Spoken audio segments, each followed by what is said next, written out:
Mattawa River Valley, Ontario Territory, 1847. While 19 established settlers raced to complete their 16 St. 20 ft log cabins before winter, Thomas Whitmore arrived on October 15th, exactly 52 days after the last sensible homesteader had finished mortaring his chimney. The community's verdict was swift and merciless. Samuel Harrison, 4-year veteran, called it lunacy. Any damn fool knows you need a proper chimney drawing smoke up and out. But Whitmore had something the others didn't. 2 summers of learning from Algonquin thermal engineers who'd survived Canadian winters for millennia. Instead of building his chimney straight up through the roof, he began constructing what appeared to be an upside-down funnel system that drew cold air down from above, while pushing warm air through underground channels beneath his cabin floor. The settlers called him mad. They called it backwards engineering. They couldn't believe any man would build a chimney that pulled air down instead of pushing smoke up. Then January arrived, with 12 straight days between 15 and 28 degrees below zero. Harrison's cabin dropped to 8 degrees inside, despite burning his entire month's wood supply. Mitchell's chimney draft failed completely, cold air pouring down the flue faster than his fire could warm the room. Peterson abandoned restful sleep, stoking fires every hour to keep his cabin above freezing, but Whitmore's underground thermal system maintained 52 degrees while he slept through the night, burning 1/3 of the wood his neighbors consumed. What did this settler understand about natural convection and indigenous thermal engineering that 4 years of frontier experience had taught everyone else to ignore? If you value stories of practical wisdom that stood the test of time, make sure to subscribe. We've got more documented accounts worth remembering. Comment your city and province. We love seeing where these historical lessons reach. The first frost had already touched the maple leaves along the Mattawa River when Thomas Whitmore's ox cart rumbled down the rough logging road on October 15th, 1847. Behind him stretched 2 seasons of seasonal trapping through the Ottawa Valley and Algonquin Territory. 2 seasons that had taught him lessons no homesteading manual contained. Bundled in his wagon lay the materials that would mark him as either experienced or desperate. Clay pipe sections, carefully wrapped birch bark tubes, an iron grating traded for beaver pelts at Fort Temiskaming 6 weeks earlier when most men were buying standard chimney bricks and mortar. 19 settlers had already cleared claims along the Mattawa River, their cabins in various stages of completion. The established rhythm of frontier construction echoed through the forest, the steady ring of axes against maple and birch, the scrape of adzes smoothing logs, the methodical thunk of stones being mortared into chimney walls. Every man followed the same proven formula: 16 by 20-foot dimensions, 8-foot walls, maple log construction with moss and clay chinking, cedar shake roof, central stone chimney. The mathematics were simple and universal. 8 to 10 weeks minimum build time for proper shelter, with Canada's killing cold arriving in 6 weeks maximum. Samuel Harrison straightened from his mortar work as Whitmore's oxen approached the last unclaimed plot. Harrison had spent 4 seasons in the Ottawa Valley, had built 3 conventional log cabins using techniques learned from Scottish and Irish immigrant settlers who understood northern winters. His current cabin represented accumulated frontier wisdom: thick walls, tight chinking, maximum interior volume for wood storage and living space. The sight of a newcomer arriving so late in the season triggered immediate concern mixed with professional disdain. "Any damn fool knows you need a proper chimney drawing smoke up and out," Harrison called across the property line. "Stone and mortar, straight stacked to the sky. That's how civilized men heat their homes." The warning carried the authority of experience, backed by visual evidence of Harrison's own nearly completed structure. His chimney rose 12 feet above the roofline, built from river stone and lime mortar, the flue opening carefully sized to create optimal draft. This was how proper settlers survived Canadian winters, through proven methods: adequate preparation, quality construction, and respect for the brutal realities of subarctic cold. Whitmore dismounted without responding, his attention focused on the massive old-growth maple that dominated his claim's center. The tree rose nearly 80 feet, its trunk measuring 14 feet in circumference at chest height. More importantly, its root system extended 25 feet in all directions, creating a natural thermal network that had been processing earth heat for an estimated 200 years. He walked the perimeter slowly, reading the land the way his Algonquin guide had taught him to see winter heating opportunities.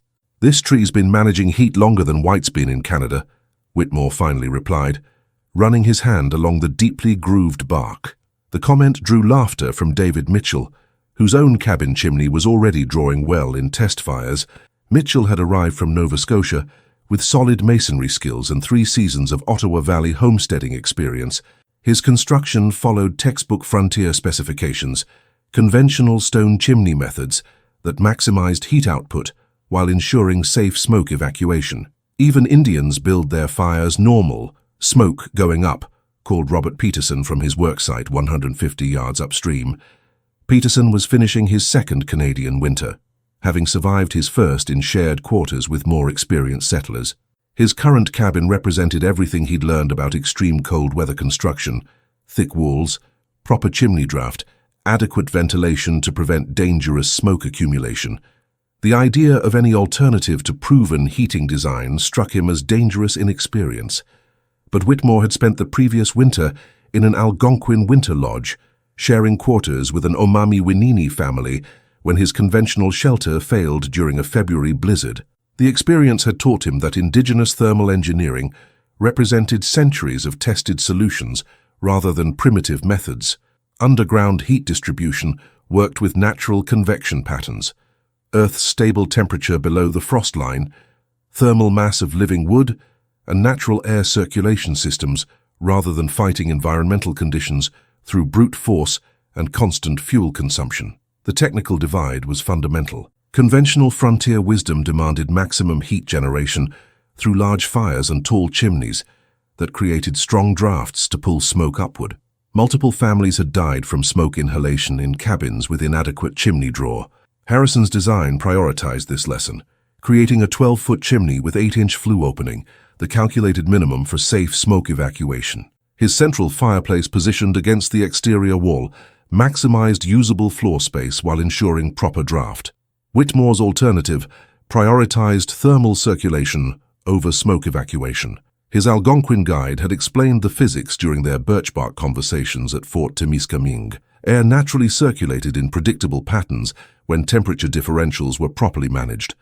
Cold air sank while warm air rose, but this movement could be controlled and directed through underground channels that distributed heat beneath living spaces. Small fires burned efficiently when their heat was captured and circulated rather than lost through tall chimneys. Natural convection could warm entire structures using minimal fuel input when properly engineered.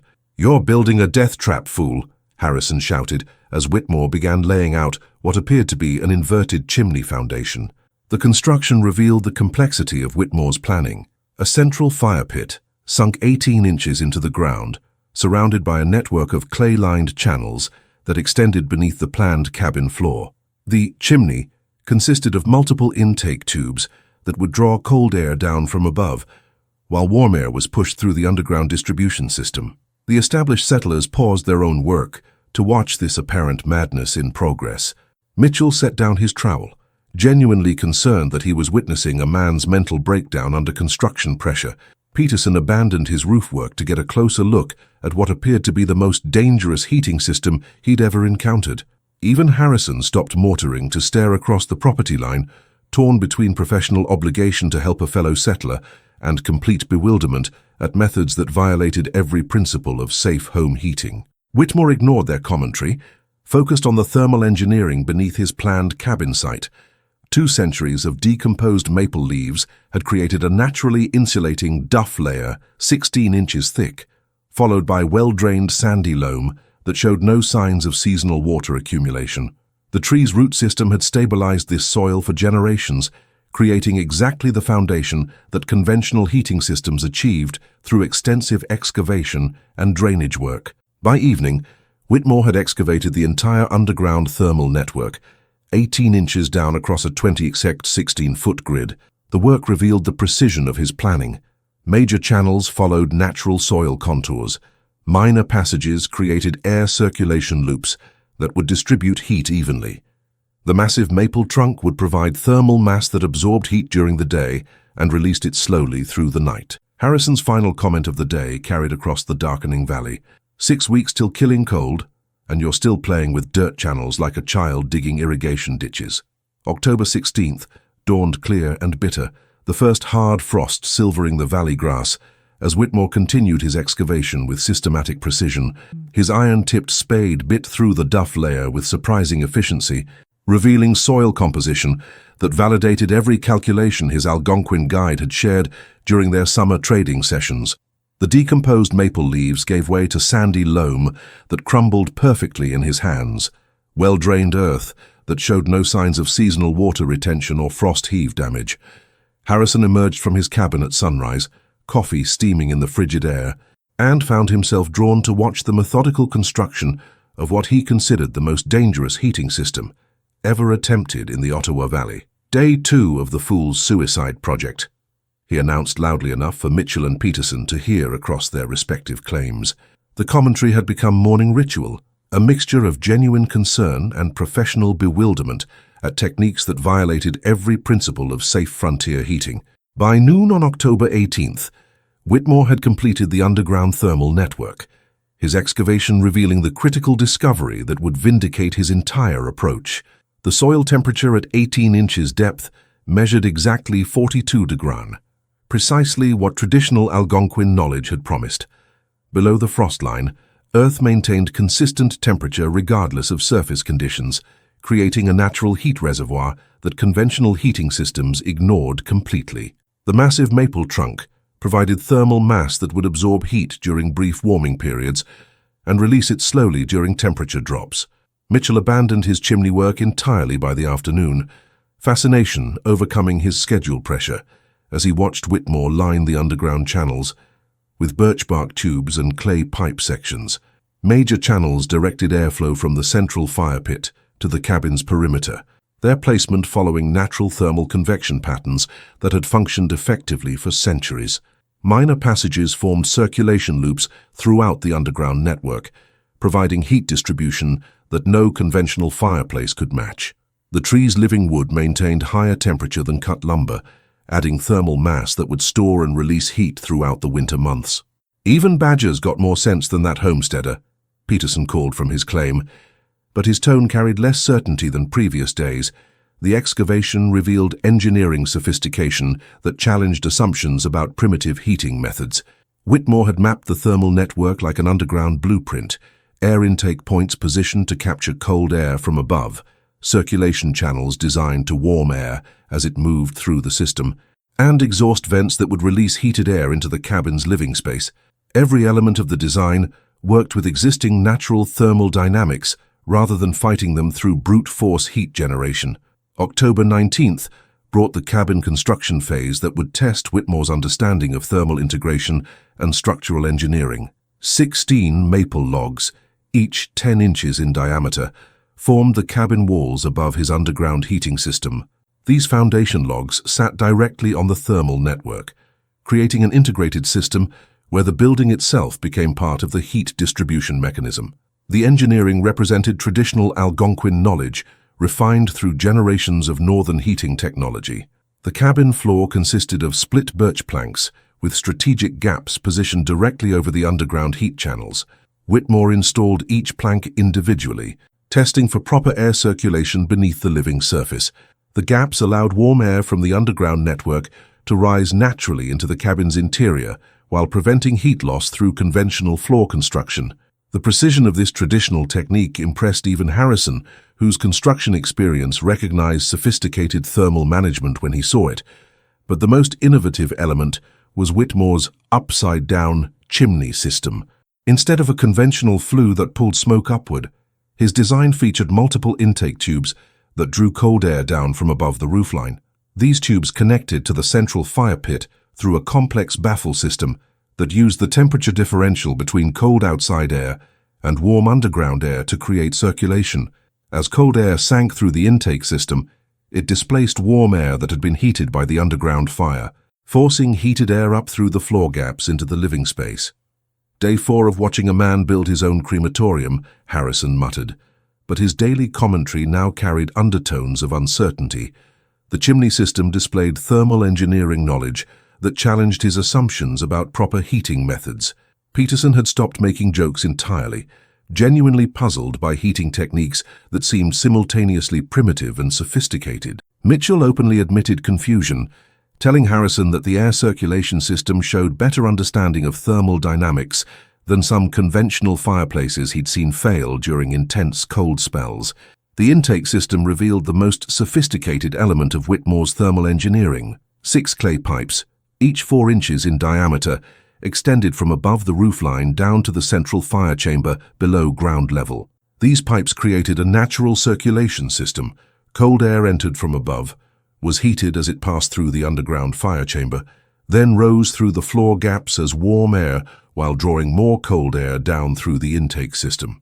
The continuous circulation required no energy input beyond maintaining the central fire, creating a passive heating system that would operate efficiently throughout the winter months. Interior layout reflected months of planning refined by practical experience with Algonquin thermal technology. The cabin's single room positioned the sleeping area directly above the main heat channel, providing natural warmth that rose through carefully placed floor gaps. The central fire pit, accessed through a hinged floor panel, allowed for easy fuel loading while maintaining the circulation system's integrity. Every cubic foot of space served multiple functions: storage, insulation, thermal management, and living area working together as an integrated system. October 22nd brought completion of the basic structure as the first serious snowfall began across the Ottawa Valley. A ventilation system consisting of adjustable vents near the roofline allowed fine-tuning of air circulation while preventing carbon monoxide accumulation.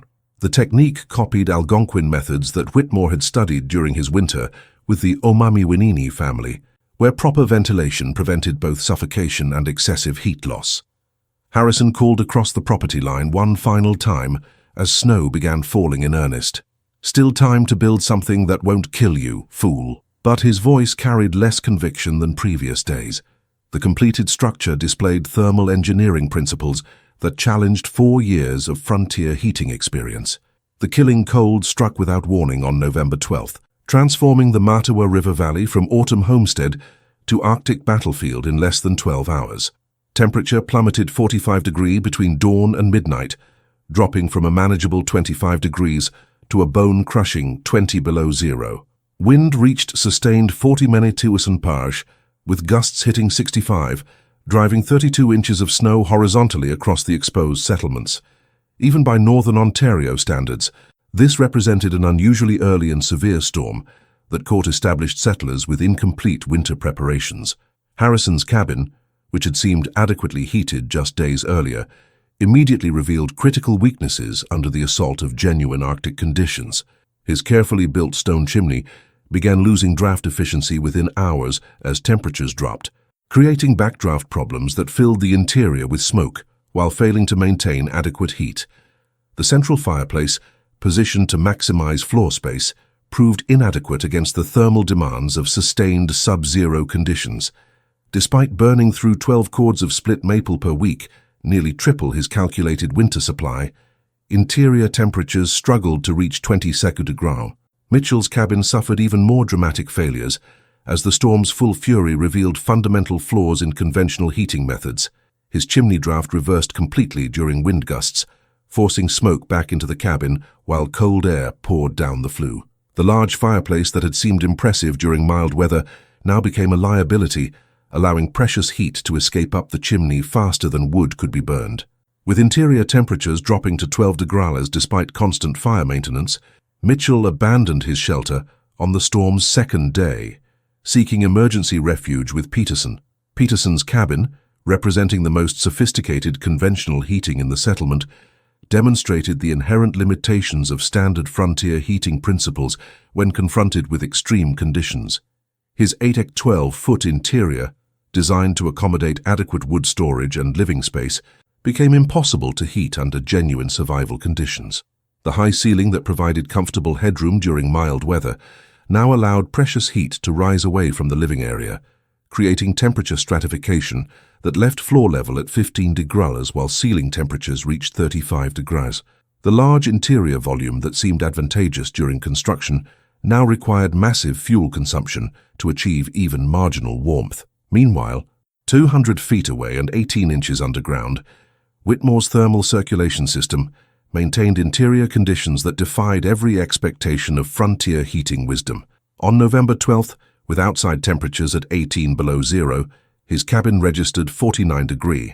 The Earth's stable thermal reservoir, dismissed by conventional builders as irrelevant, proved its value under genuine test conditions. The maple tree's thermal mass provided heat storage that absorbed warmth during brief warming periods and released it slowly throughout the extended cold snap. The underground fire chamber, requiring only small fires to operate the circulation system, created continuous heat distribution that no conventional fireplace could match.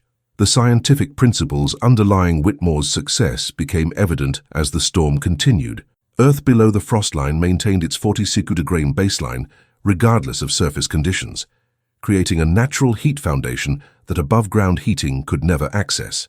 The massive maple trunk eliminated heat loss through thermal mass integration, while the underground circulation system provided consistent heat distribution that required minimal fuel input. Snow accumulation, reaching 3 feet deep by the storm's third day, added insulation to the underground thermal network. While reducing heat loss through the cabin floor by 90%, air circulation in the underground heating system followed physics principles that worked with natural thermal dynamics rather than fighting them. The intake tubes created natural circulation where cold air sank through the chimney system, while warm air rose through the floor gaps in the cabin. This passive convection required no energy input, while maintaining temperature differentials that conventional fireplaces achieved only through constant fuel burning and careful draft management. Whitmore's central fire pit heated the entire circulation system efficiently, requiring only 8 to 12 pounds of wood daily, compared to the 200 pounds consumed in standard cabins. By November 16th, the contrast between heating methods had become stark and undeniable. Harrison faced a fuel crisis that threatened his survival, having burned through his calculated monthly wood supply in just 4 days of extreme cold. Ice formed on his interior walls near the fireplace, creating conditions where breath froze and metal tools became too cold to handle with bare hands. Sleep became impossible without constant fire maintenance every hour, leading to exhaustion that compounded the physical stress of inadequate heating. Mitchell's situation grew desperate as his abandoned cabin filled with snow through the failed chimney system, rendering it uninhabitable even after emergency repairs. Sharing Peterson's shelter created overcrowding that strained already inadequate heating capacity, forcing both men to burn furniture and farming equipment to supplement their dwindling firewood supplies. The social dynamics of the settlement shifted as conventional wisdom confronted the reality of its own failure under test conditions. Peterson, despite hosting Mitchell and maintaining the most sophisticated conventional heating system, found himself questioning 3 decades of heating experience as he watched his carefully planned fireplace prove inadequate. His proper chimney design required constant attention, fire maintenance every 2 hours, including throughout the night, continuous monitoring of draft conditions, and fuel consumption rates that threatened to exhaust his winter wood supply before December.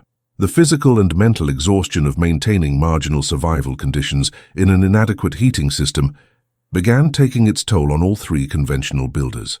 Whitmore's routine, by contrast, demonstrated the efficiency of working with natural thermal systems rather than against them. He tended his underground fire twice daily, morning and evening, burning only carefully selected dry birch that heated his circulation system quickly and thoroughly. Sleep came naturally, in 48-degree comfort, without waking to stoke flames or shiver through inadequate heating. The consistent interior temperature allowed him to continue productive work, equipment maintenance, food preparation, and planning spring farming operations, while his neighbors struggled simply to maintain survival-level warmth. On November 24th, as the extended cold snap entered its 2nd week, David Mitchell approached Whitmore's barely visible chimney intake system. Exhaustion from sleep deprivation and constant fire tending had worn down his resistance to asking the question that challenged everything he thought he knew about frontier heating. "How warm you staying in there, Thomas?" he called down to the cabin, his voice carrying the weight of a man reconsidering fundamental assumptions about winter survival. "Warm enough to work on my tools without gloves?" came Whitmore's reply from the 50-degree interior. Outside temperature measured 16 below zero. December arrived with conditions that would test every heating system to its absolute limits. The barometric pressure began dropping on December 8th, bringing the kind of Arctic air mass that veteran Ontario settlers recognized as potentially lethal. By December 10th, temperatures had plunged to 25 below zero and continued falling. What followed would become known in territorial weather records as the coldest sustained period in the Ottawa Valley since 1832, a 10-day siege of killing cold that pushed frontier heating methods beyond their design parameters. Harrison's crisis deepened with terrifying speed as his fuel calculations proved catastrophically inadequate. Samuel Harrison had based his wood requirements on previous winter experiences, calculating that 20 cords would provide adequate heating through March. Instead, his cabin's heat loss through inadequate thermal management created fuel demands that consumed his entire winter supply by December 18th. Interior temperatures dropped to 6 degrees despite burning furniture, farming equipment, and even floorboards torn up in desperation. The mathematics of survival had turned against him. Each degree of warmth now cost exponentially more fuel than his supply could sustain. Harrison's physical deterioration became evident as frostbite developed on his fingers from sleeping in 10-degree conditions. The injury represented more than immediate discomfort. Frostbitten extremities in December meant potential gangrene and death before spring medical assistance became available. Mitchell, sharing the inadequate shelter, showed early signs of hypothermia, confused thinking, slurred speech, and the dangerous drowsiness that preceded unconsciousness. The conventional heating system that had seemed adequate during construction now functioned as little more than a heat-consuming fire pit. Peterson's situation had evolved from heating inadequacy to complete system breakdown. His chimney, damaged by repeated thermal stress from temperature extremes, began leaking smoke directly into the cabin while failing to provide adequate draft. Even after seeking temporary refuge with the Harrison-Mitchell group, the combined heating system strained beyond its capacity with 3 men competing for warmth around inadequate heat sources. The overcrowding created new problems. Increased carbon dioxide accumulation from overuse of the enclosed space, depleted oxygen from 3 men breathing in sealed quarters, and accelerated fuel consumption that threatened all occupants and survival. The fuel crisis facing all conventional builders revealed fundamental flaws in frontier heating calculations. Standard cabins required 18 to 24 cords of wood per month during extreme conditions, compared to pre-winter estimates of 8 to 12 cords. The mathematical impossibility became obvious.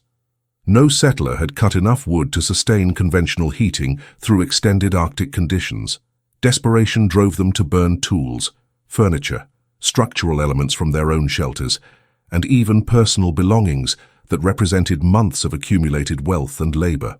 Whitmore's measurements during the same period demonstrated the dramatic superiority of indigenous thermal engineering. On December 10th, with outside temperatures at 20 below zero, his cabin maintained 47 degrees. December 15th brought 25 below outside, while his interior registered 50 degrees. The worst day, December 19th, saw outside conditions drop to 32 below zero, while the underground thermal system held steady at 46 degrees. December 22nd recorded 28 below outside, with 49 degrees maintained in the cabin. The technical analysis of Whitmore's success revealed principles that conventional frontier wisdom had dismissed as primitive superstition. Underground temperature remained stable because Earth below the frost line maintained its 42-degree baseline, regardless of surface conditions, a thermal reservoir that above-ground heating could never access. The living maple trunk provided thermal mass that absorbed heat during brief warming periods and released it slowly during temperature drops, creating a natural heating system that required no fuel input. Snow insulation, now reaching over 3 feet deep, created complete thermal barriers with insulation values exceeding anything available to conventional construction. His fuel consumption statistics demonstrated efficiency that seemed impossible to conventional builders.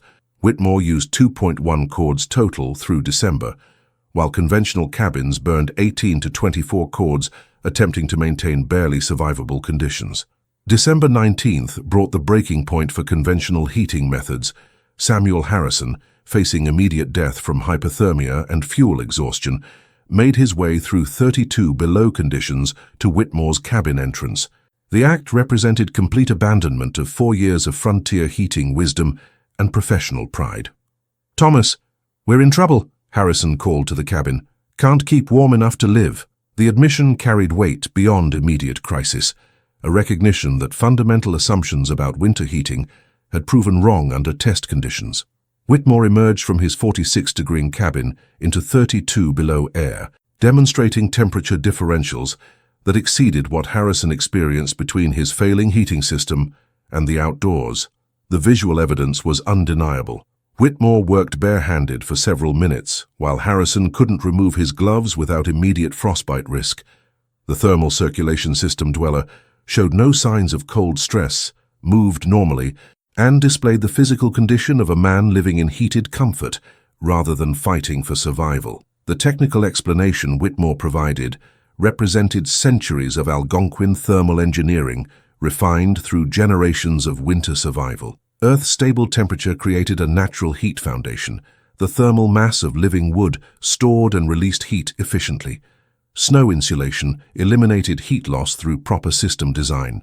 The circulation system distributed heat continuously while requiring minimal fuel input. Every element worked together as an integrated system rather than fighting natural thermal dynamics through brute force heating. December 20th brought the settlement's formal surrender to methods they had mocked just weeks earlier. Mitchell requested permission to share Whitmore's cabin until he could construct proper thermal circulation heating. Peterson asked for instruction in underground thermal system construction. Harrison, his pride finally overcome by the reality of imminent death, openly admitted his error. "Thought you were building a death trap. Turns out you were the only one building something that works in real winter." The transformation represented more than individual survival decisions. 3 experienced settlers representing decades of accumulated frontier heating knowledge had confronted the absolute failure of conventional methods under test conditions. Traditional Algonquin thermal engineering, dismissed as primitive ignorance, had proven superior in every measurable way. Fuel efficiency, interior comfort, construction time, material requirements, and ultimate survival effectiveness. Spring thaw in March of 1848 revealed the winter's true accounting in stark, measurable terms that left no room for debate about competing heating methods. Whitmore emerged from his thermal circulation cabin having gained 9 pounds during the brutal months. His physical condition had actually improved through a winter of adequate rest and nutrition in comfortable temperatures. The conventional heating system dwellers presented a different story entirely. Harrison had lost 31 pounds, Mitchell 24 and Peterson 22. Their bodies showed the cumulative effects of months spent fighting inadequate heating systems and chronic sleep deprivation. The fuel consumption statistics told an equally dramatic story. Whitmore had burned 6.8 cords of wood through the entire winter season, while the conventional heating systems had consumed between 22 and 32 cords each in their desperate attempts to maintain survivable temperatures. Harrison's final tally included not just firewood, but furniture, floorboards, farming equipment, and personal belongings sacrificed to feed his failing heating system. The economic implications were staggering. Conventional heating had consumed winter fuel supplies worth more than most settlers earned in a full season of successful farming. Construction time vindication proved equally significant. Whitmore's 6-day building period, compared to the 10 to 12 weeks required for conventional heating system, construction represented an 85% reduction in labor investment.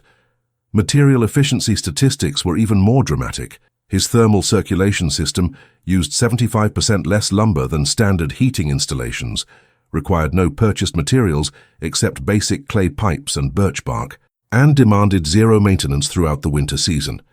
Meanwhile, conventional structures required constant chimney repairs, firebox reconstruction to prevent heat loss, and continuous flue cleaning to maintain adequate draft efficiency. Mitchell began construction of his own thermal circulation system in late March, applying lessons learned from observing Whitmore's successful design throughout the winter months. His version measured 18 by 22 feet, incorporating improved intake design elements that provided better air circulation while maintaining thermal efficiency. The excavation process revealed the same soil conditions Whitmore had exploited: stable temperatures below the frost line, natural thermal mass through established root systems, and insulation properties of decomposed organic matter. that conventional heating couldn't replicate. Peterson's innovative approach demonstrated how traditional techniques could be adapted and expanded. His dual-chamber design included a separate workshop area connected to the main living space through underground thermal channels, creating specialized zones for different activities while maintaining overall heating efficiency. The workshop chamber allowed him to continue equipment maintenance and small-scale grain processing throughout the winter months, turning survival time into productive work periods. His intake system incorporated multiple air circulation loops that further improved heat retention while providing redundant heating security. Harrison's complete conversion represented the most dramatic acknowledgement of conventional wisdom's failure. He abandoned his partially collapsed heating system entirely, investing 3 weeks in spring construction of a thermal circulation cabin 30% larger than Whitmore's original design. His masonry background helped him refine the structural elements, calculating optimal airflow rates, improving underground channel systems, and developing more sophisticated temperature controls. The man who had led the winter's mockery became the technique's most enthusiastic advocate. Summer of 1848 brought validation from unexpected sources as word of the thermal circulation method spread through regional settlement networks. 16 additional homesteaders arrived at Mattawa River specifically to learn underground heating techniques before establishing their own claims. The newcomers represented experienced settlers from New Brunswick, Nova Scotia, and Lower Canada, who recognized superior heating technology when they encountered documented evidence of its effectiveness. Their presence transformed the valley from isolated homestead to informal training ground for indigenous thermal methods. Technical documentation became systematic as settlers recorded specific measurements, material requirements, and construction variations for different soil conditions and tree species. Mitchell maintained detailed logs of temperature differentials, fuel consumption rates, and structural performance throughout seasonal weather changes. Peterson documented his dual-chamber innovations with precise drawings and material specifications. Harrison contributed engineering analysis of airflow calculations and thermal distribution system design principles. Winter 1848-49 provided the ultimate test of widespread adoption. 22 thermal circulation cabins operated simultaneously in the Mattawa River Valley, housing 41 settlers who had abandoned conventional heating construction entirely. The results were definitive: 0 cold weather casualties compared to the previous year's 2 deaths from hypothermia. Average fuel consumption reduced by 70%, and construction costs lowered by 75% through elimination of purchased chimney materials and masonry requirements. Regional adoption accelerated as the technique spread to the Ottawa Valley, Gatineau region, and any location where suitable soil conditions and thermal mass trees allowed underground heating construction. Logging camps adapted the methods for temporary winter quarters, reducing their operational costs while improving worker survival rates. Trapping cabins throughout eastern Ontario incorporated thermal circulation principles, extending the viable season for fur harvesting in remote locations. Homesteader families adopted modified versions for root cellars and food storage systems that provided both preservation and backup heating capabilities.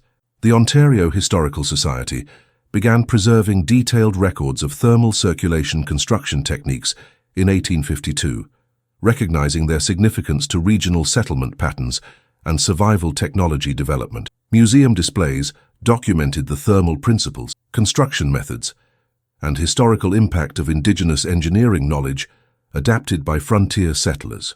Modern archaeological studies conducted in the 1970s confirmed the superior thermal efficiency of abandoned homestead thermal circulation sites compared to conventional heating system foundations. Scientific validation arrived through University of Toronto engineering studies in 1991, which proved that Whitmore's original design achieved thermal efficiency equivalent to modern heating systems using only 1847 materials and traditional knowledge. The research documented heat retention properties, structural integrity over decades of use, and environmental integration that contemporary building methods struggled to match. Thermal imaging studies revealed how underground circulation systems worked with natural convection patterns rather than imposing artificial heating solutions on hostile environments. Whitmore's own reflection, recorded in an 1889 interview when he was 73 years old, captured the fundamental lesson that extended beyond homestead survival.